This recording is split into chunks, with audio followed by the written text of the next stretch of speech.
The shrill chime of the doorbell sliced through the midnight hush at 3 a.m., yanking me from a fitful sleep like a knife to the gut. My heart hammered as I stumbled out of bed, the cold hardwood floor biting into my bare feet, while Sarah stirred beside me, murmuring groggily.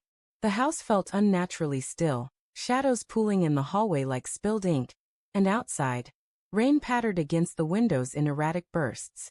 Who the hell rings a bell at this hour? I thought, my mind foggy with dread, peering through the peephole to see a silhouette under the porch light. A tall man in a soaked jacket, his face obscured by the downpour. "Babe," he called out, his voice muffled but insistent through the door. "You left your purse in my car last night. Open up." The word babe hung in the air like poison, twisting my stomach into knots. Sarah? My Sarah. The woman who'd vowed forever in that sunlit ceremony 5 years ago? I froze, hand on the knob, a wave of nausea crashing over me. Denial surged first. Maybe he had the wrong house, a mix-up in the storm. But then Sarah bolted upright in bed, her eyes wide with panic, whispering, "Don't answer it, Jake. It's nothing." Her voice cracked, laced with something sharper than sleep. Fear? Guilt?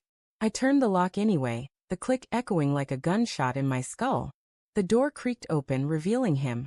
Mid-30s, sharp jawline shadowed by stubble, water dripping from his dark hair onto the welcome mat. He held a familiar leather purse, hers, the one with the silver clasp I'd bought her for our anniversary. "Sarah?"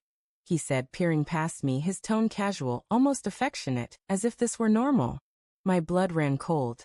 The air thickened with the scent of wet earth and his cologne. Something musky and foreign invading our home. "Who the fuck are you?" I growled, stepping forward, my fists clenching at my sides. Inside, confusion warred with a budding rage. How did he know her name? "Why, babe?" Sarah appeared behind me then, her nightgown clinging damply from the humidity, face pale under the hallway light. "Mark, what are you doing here?" she hissed, snatching the purse from his hand. Her fingers brushed his, a fleeting touch that sent a jolt through me, electric with unspoken history. Mark smirked faintly, eyes flicking to me with a mix of pity and defiance. "Just returning what's yours, babe. We wouldn't want Jake finding out the hard way." The door slammed shut behind him, but his words lingered, festering. Sarah spun on me, her breath quick and shallow. "He's an old friend from work. Drunk, probably. Forget it." But her eyes darted away, avoiding mine, and that lie tasted bitter on my tongue even as I swallowed it. We retreated to bed, the mattress sagging under our silence, but sleep evaded me. My mind replayed the scene. The ease in his voice, the purse she'd left somewhere she shouldn't have. Love twisted into doubt. Had our quiet evenings, her late meetings, been a facade? I rationalized. Stress from her job, my long hours ignoring her needs. Yet anger simmered, hot and unbidden, imagining her laughter in his car, bodies entangled while I slaved away. Dawn crept in gray and unforgiving. The rain now a relentless drum against the roof. Sarah rose early, brewing coffee with forced normalcy, her hands trembling as she handed me a mug. The steam carried hints of vanilla, her favorite, but today it soured in my throat. "Last night was weird, huh?" I probed, voice steady despite the storm inside. She nodded too quickly, stirring her cup obsessively. "Yeah, Mark's harmless. We grabbed drinks after a team thing. I forgot the purse." "Drinks? Team thing?" The words felt rehearsed, and a red flag waved subtly. Why not mention it before? Why the pet name? My heart ached with layered denial. I loved her fire, her kindness, the way she'd nursed me through illness. Betrayal couldn't fit that puzzle. Days blurred into a slow unraveling.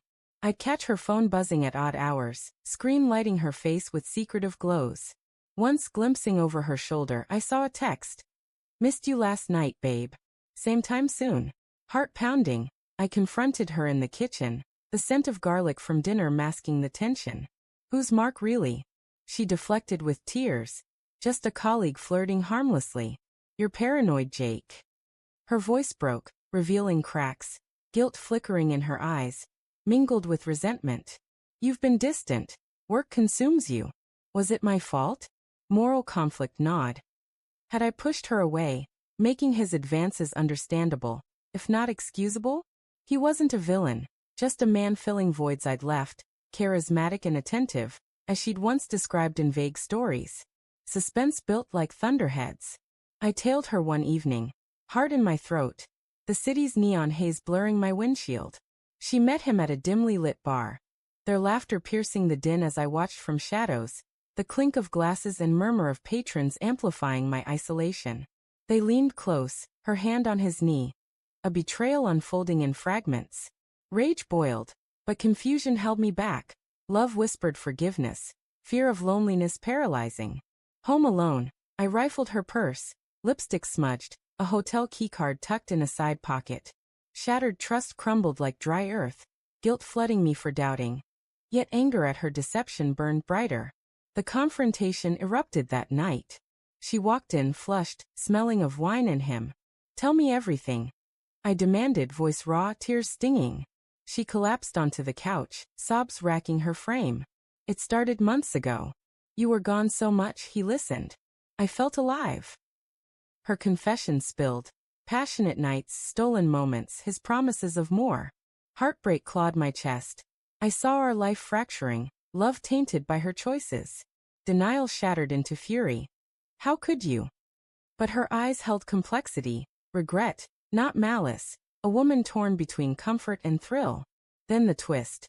As she begged forgiveness, my phone buzzed. A message from an unknown number. "Jake, it's Mark. Sarah didn't tell you? The purse was a setup. She's not the cheater. You are. Remember Lisa from the office?" My world inverted. Flashbacks hit. My own affair, brief and buried. Guilt I'd rationalized away. Sarah had known. Waited for this reckoning.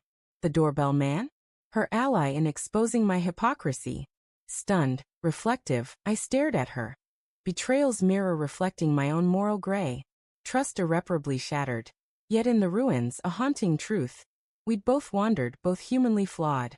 The rain outside swelled again, washing away illusions, leaving only raw, aching possibility.